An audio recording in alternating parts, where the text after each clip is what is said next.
In the heart of Texas, the legacy of the Wainwright family is written in dust and grit. The story of the Last Rodeo, 2025, begins with young Cody Wainwright, a 10-year-old from Edna who carries the weight of a legendary name. Under the watchful eye of his grandfather Joe Wainwright, a man whose name is synonymous with bull riding royalty, Cody demonstrates a natural talent for the sport that is both awe-inspiring and terrifying to those who love him. While Joe encourages the boy's spirit, the tension in the family is palpable. Sally, Cody's mother and Joe's daughter, lives in the shadow of a trauma that Joe's career left behind. She sees the rodeo not as a stage for glory but as a place where men go to be broken. The divide between Joe's traditional cowboy values and Sally's protective maternal instincts is bridged only by their shared love for Cody. Sally attempts to pivot her son toward the safer world of baseball, hoping the diamond will offer a future free of the physical devastation Joe endured. However, irony strikes cruelly during a routine youth baseball game. A foul ball deflects off Cody's bat and strikes him under the ear.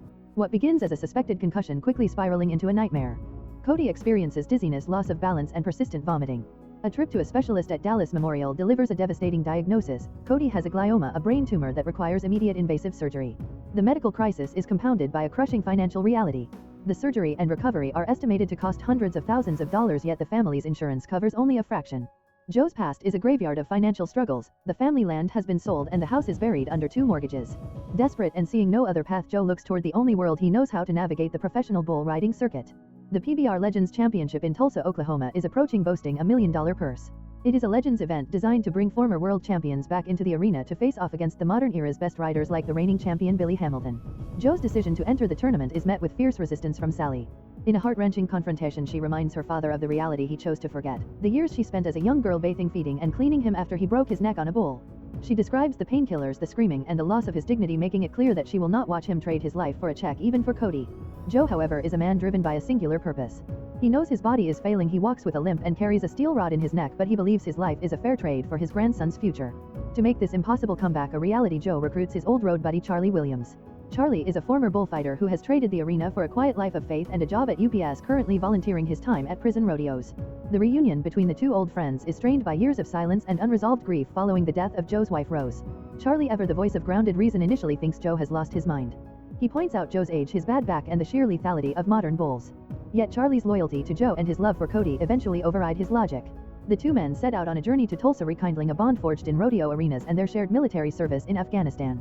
Their journey is as much about internal healing as it is about the upcoming competition. Joe is forced to face the unfinished business of his life, including the anger he has held against God since his wife's passing. Charlie, who found his own path out of a dark place through faith, serves as Joe's moral compass. Along the way, they visit old friends like Ajisa, who provides a reminder of the community that once sustained them. The road to Tulsa is filled with reflections on the wars fought over the Red River and the personal battles that have defined their lives.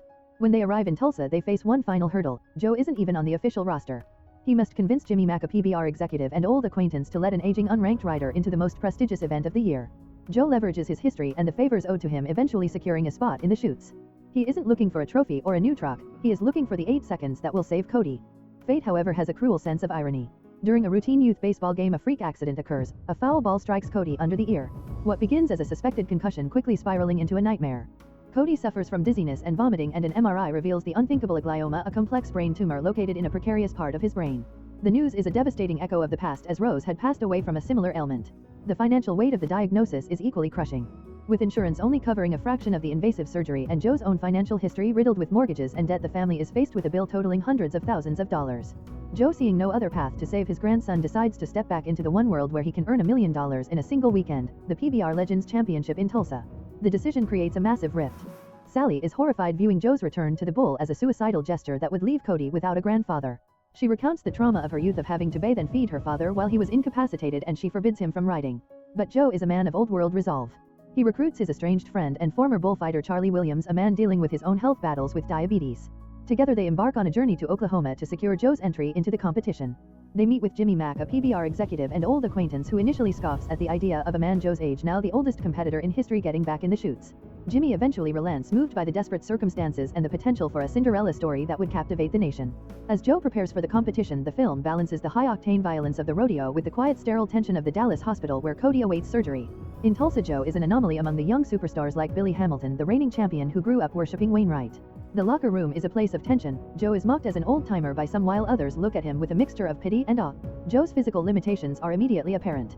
In his first ride, he survives the 8-second whistle but suffers a severe knee injury and nerve impairment. Despite the medical team's warnings and a major contusion to his ribs in a subsequent round, Joe refuses to quit. He is grandfathered in choosing to wear his traditional cowboy hat instead of a helmet, a symbol of a dying breed of rider. While Joe battles bulls in Tulsa, Cody undergoes his first surgery. The results are bittersweet. The doctors couldn't remove the entire tumor, necessitating a second, even more dangerous operation. The stress brings Joe and Sally to a point of reckoning. During a secret trip back to Dallas via Jimmy Mac's private plane, Joe and Sally finally confront the ghosts of their past. Sally admits she can no longer blame Joe for her own choices, and Joe acknowledges the burden he placed on her. They find a moment of peace through a shared memory of Rose and a loud rhythmic clock that served as a source of comfort during illness. This reconciliation provides Joe with the emotional focus he needs to return to Tulsa for the final round. The climax of the film takes place during the championship round.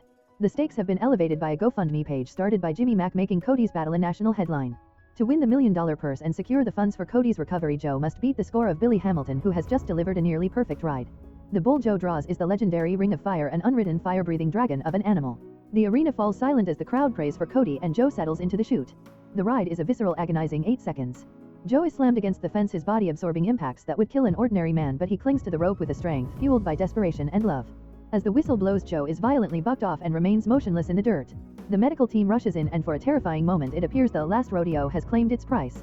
However, Joe regains consciousness, waving off the EMTs to ask the only question that matters: did I make 8 seconds? He did.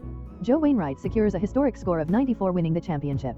The film concludes not with a celebration of glory but with a quiet scene of family unity. The prize money ensures Cody receives the best possible care, and Joe, though physically broken, has finally found redemption. He has traded his own safety for his grandson's life, proving that the heart of a cowboy is measured not by how many times he wins but by how many times he is willing to get back up for the people he loves. The Last Rodeo ends with the Wainwright legacy intact, shifting from the violence of the arena to the hope of a young boy's future.